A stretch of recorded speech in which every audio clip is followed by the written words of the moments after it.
और मैंने खोजना शुरू किया तो पता चला भारत में सबसे ज्यादा गाय का कत्ल भारत की सरकार कर रही है, मुसलमान नहीं कर रहे हैं। और इस देश में ऐसे कई मुस्लिम समाज हैं जिनको मैं जानता हूं जो गाय को वैसे ही पालते हैं जैसे आप पालते हैं। आप कभी आइए, गुजरात में कच्छ नाम का एक जिला है। कच्छ जिले में एक नहीं सैकड़ों मुसलमान नहीं हजारों हैं जो गाय पालन करते हैं। गाय का दूध बेचते हैं, दूध में से दही बनाते हैं, दही से मक्खन निकालते हैं, मक्खन से घी बनाते हैं और बेचते हैं। आप राजस्थान में आइए, बीकानेर, जैसलमेर, बाड़मेर, ये तीनों जिलों में एक नहीं हजारों मुसलमान हैं जो गाय पालते हैं, गाय का दूध बेचते हैं, दूध में से मक्खन बनाते हैं, फिर घी बनाते हैं और धंधा करते हैं। राजस्थान का एक इलाका है अलवर, मेवात क्षेत्र कहते हैं। पूरा मेवात क्षेत्र जो है ना मुस्लिम समाज के भाइयों से डोमिनेटेड है। वहां एक नहीं सैकड़ों मुस्लिम भाई हैं जो गाय पालते हैं, गाय का दूध पीते हैं, गाय के दूध से दही बना के वैसा ही घी और बिजनेस करते हैं। मुसलमान गाय नहीं काटते। ये बहुत बड़ा भ्रम है जो हम हिंदुस्तानियों के बीच में फैलाया अंग्रेजों ने, और ये भ्रम फैलाया था अंग्रेजों की रानी ने, जिसको हम दुर्भाग्य से विक्टोरिया कहते रहे हैं। उसने एक चिट्ठी लिखा था 1894 में।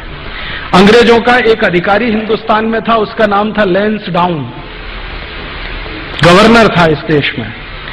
उसको एक चिट्ठी लिखा, विक्टोरिया ने चिट्ठी लिखा कि देखो, हम भारत में जितने कत्ल खाने चलाते हैं उनमें सबसे ज्यादा गाय कटती है।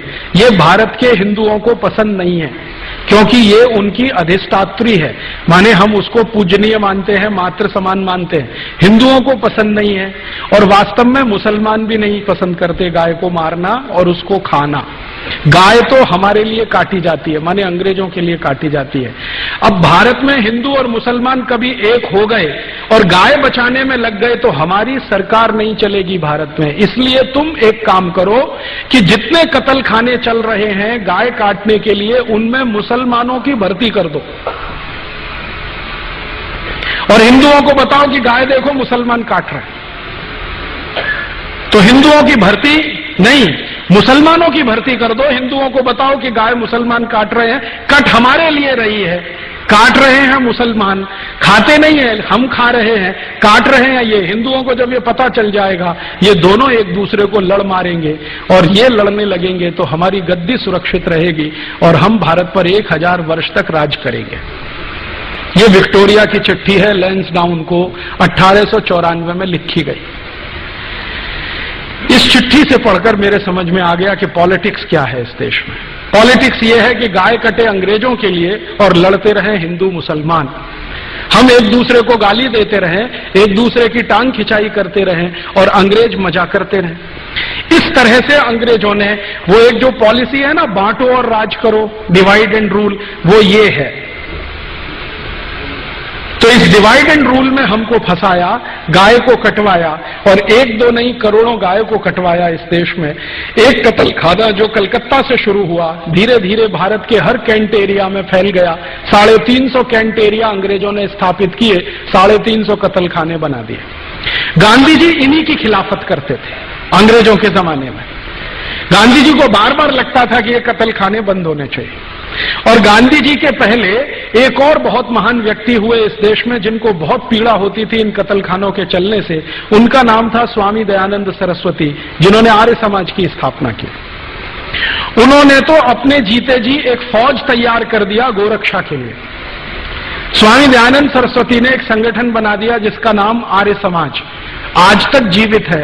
125 वर्ष पुराना संगठन है, कांग्रेस से भी पुराना संगठन है। कांग्रेस जो राजनीतिक दल है ना, उससे पहले का ये आर्य समाज है। इसका एक ही काम था, गोरक्षा करना। और इस आर्य समाजी संगठन ने पूरे देश के नौजवानों को ऐसा चार्ज कर दिया था कि भारत के 7,32,000 गांवों में हर जगह गोरक्षा समिति बन गई थी।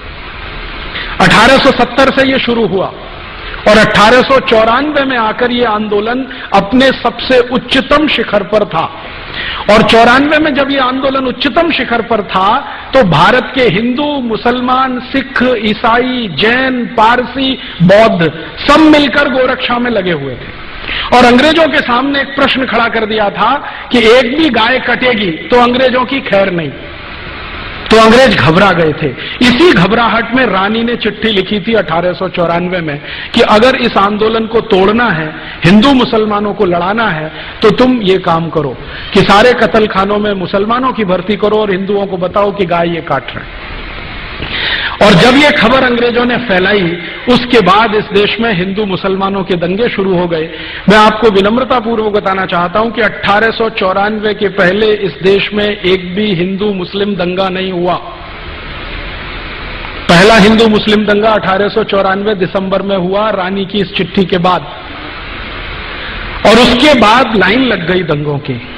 फिर क्या हुआ? आजादी का प्रश्न पीछे आ गया, गोरक्षा का प्रश्न पीछे आ गया, हिंदू मुसलमानों का सांप्रदायिकता का प्रश्न सबसे आगे आ गया। और अंग्रेजों ने लगभग 60-70 साल तक इसी आग को जलाकर रखा और इसमें समय समय पर घी डालते रहे। वो कभी भी ये दोनों एक ना हो जाएं, इसके लिए पूरी ताकत लगाकर अपने एजेंटों को उन्होंने भारत की बहुत सारी संस्थाओं में घुसा के बिठा दिया।